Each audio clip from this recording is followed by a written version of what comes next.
Right. Now, by courtesy of EcoBank, the Pan-African Bank, will come your way with AM Business shortly. We know that Ghana is likely to lose more than $100 million in additional revenues due to not processing all the raw cashew nuts produced in the country. There's more in this report.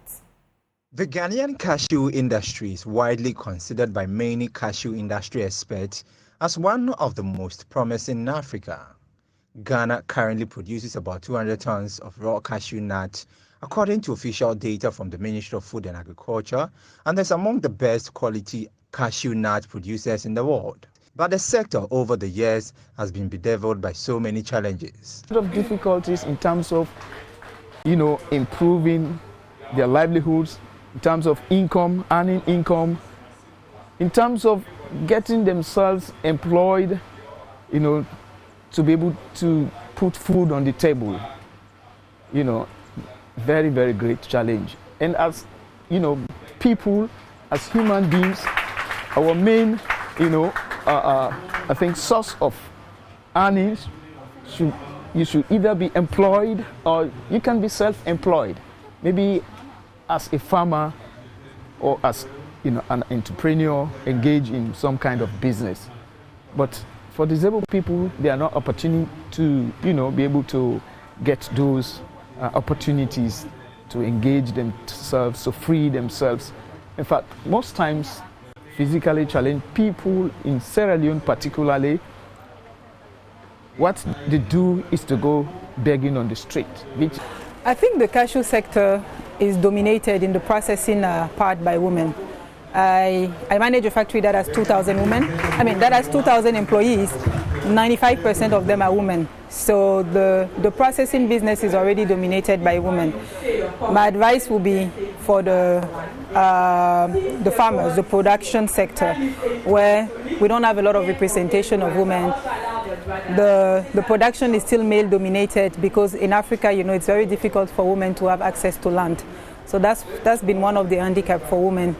According to the Ghana Export Promotion Authority in 2021, it is estimated that Ghana loses between $30 million to $100 million every year in additional revenues due to not processing all the raw cashew nuts produced in the country. Experts are worried about the persistent challenges confronting farmers. The state of processing plants in Ghana is nothing to write home about.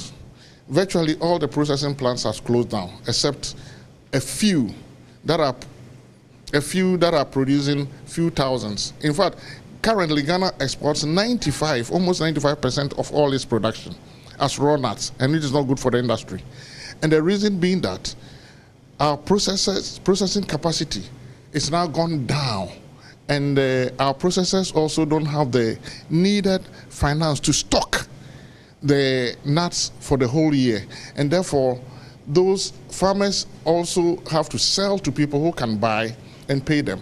And that is the challenge the processors are facing. If the processors have finance, especially from the financial institutions that will support them, then they can process throughout the year. But if a processor taking a loan at 35, 45, 55%, it's no-go zone. It is nothing to write home about. That is what is really, really, really collapsing the industry. We don't have long-term finance for the processing sector, and that is a big challenge.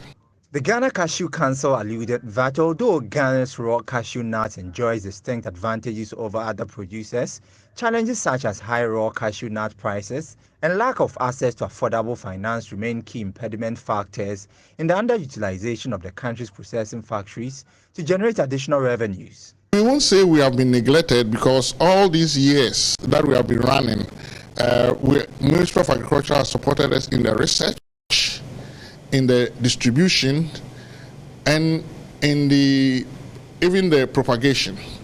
But if there's any place that has been regretted, it's from the financial institution.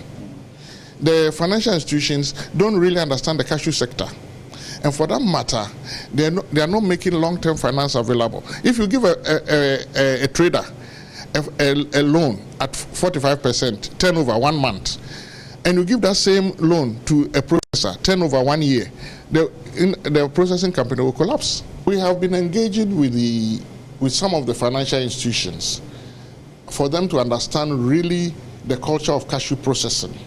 Some have understood, but they are yet to make the impact of releasing funding for the sector.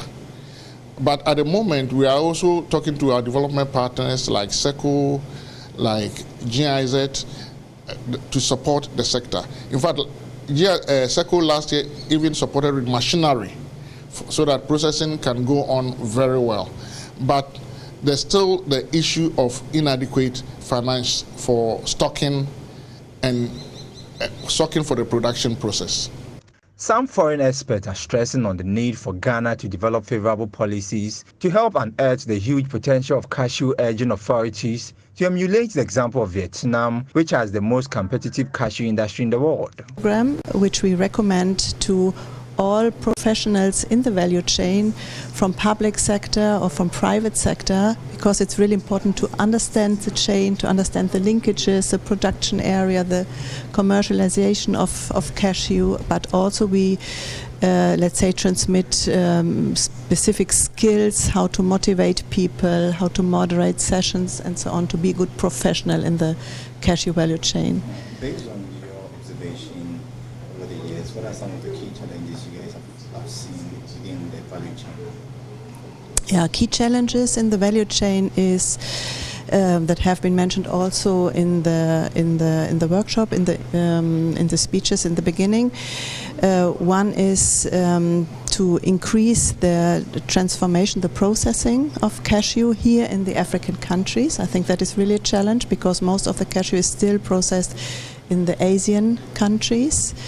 The sustainability issues, so we have to look for cashew which is produced sustainability, that is sustainable, which is really a requirement from the European and the American markets. So it shall be free, for example, of pesticide residues or of child labor, so that has specific dimensions. And in the future we need really full traceable value chains also for cashew. To get the access to the European market especially.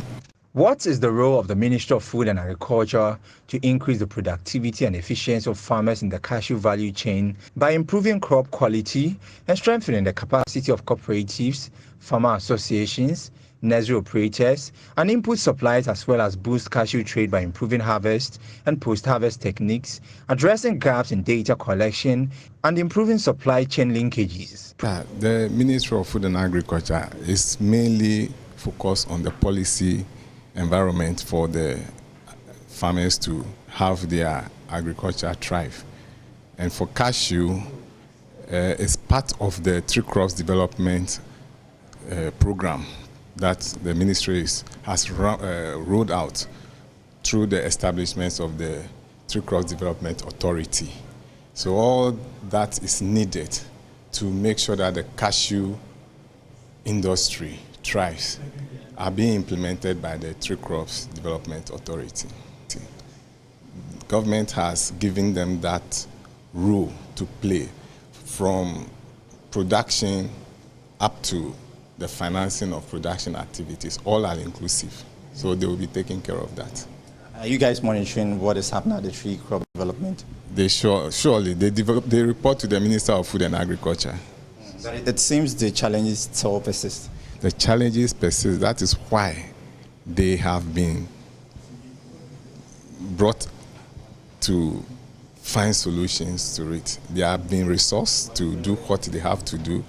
They are working with the development partners to get the resources and then the support also that is needed. Processing cashew in Africa is said to be growing fast since 2016. This development has been attributed to the conducive governmental policies, new technologies, and market-lead initiatives.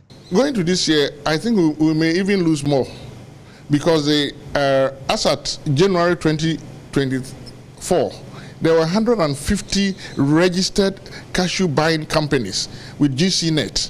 And so these companies were all scrambling for the little production. Our production is just roughly around 30,000 metric tons. And if all these 150 companies are buying even 10,000 metric tons, everything is gone. And they are buying it at a premium, at a higher price, which our processors cannot compete. And once you don't process, you don't add value.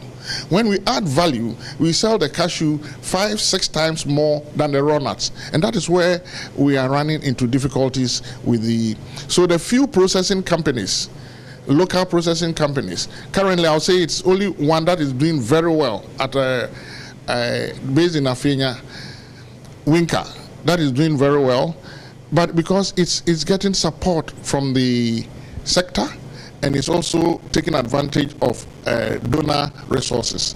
But the rest are minor processing companies that are processing less than 100 metric tons a year, less than 200 metric tons a year, and there's nothing to write home about. The situation in Ghana does not reflect the general growth trajectory on the continent. For Joy Business, James Eshen.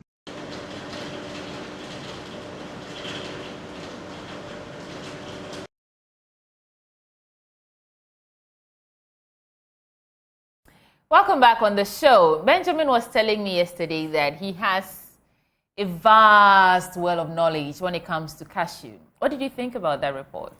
It is factual. There's a lot that we lose. You know, countries like Ghana, Benin, Nigeria, the Ivory Coast, among others, in the sub-region support.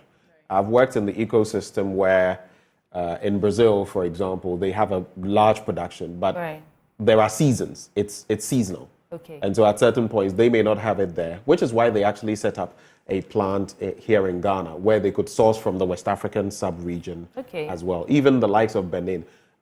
There are grades, just like with cocoa, where we have standard high-quality cocoa. Our cashew is in there somewhere. It's about the size, it's about the color, and there are other things that you look at. But it goes without saying that if we could process it further, right? Of course, we would make a lot more from cashew. Even the husks of you see there's the fruit, the cashew fruit, which some would use for even drinks, some would use for all kinds of liqueur and all of that. Then there's the nuts, the kernel, and what you can do with it. And even the shell of the kernel. Is useful. That thing, nothing is waste. You can use the cashew fruit for drinks or for liquor. You can use the husk of the nuts, the kernel, right? You can use it. Some people even use it in bricks, like add it to strengthen. They can use it for so many things in the automotive industry and other things. And then the nut itself is what we also, whether you want to roast it or whatever. So it's a one product with so many tentacles. And I agree, if we did more in processing it here, we could get so much by way of benefit. We have the land for it. Yeah.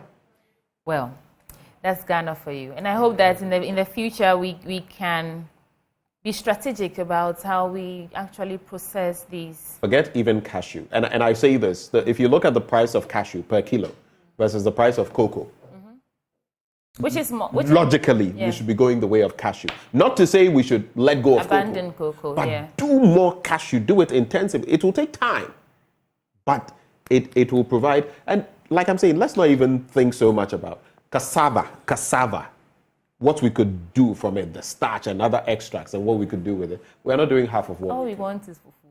Leave our fufu alone for us, Benjamin.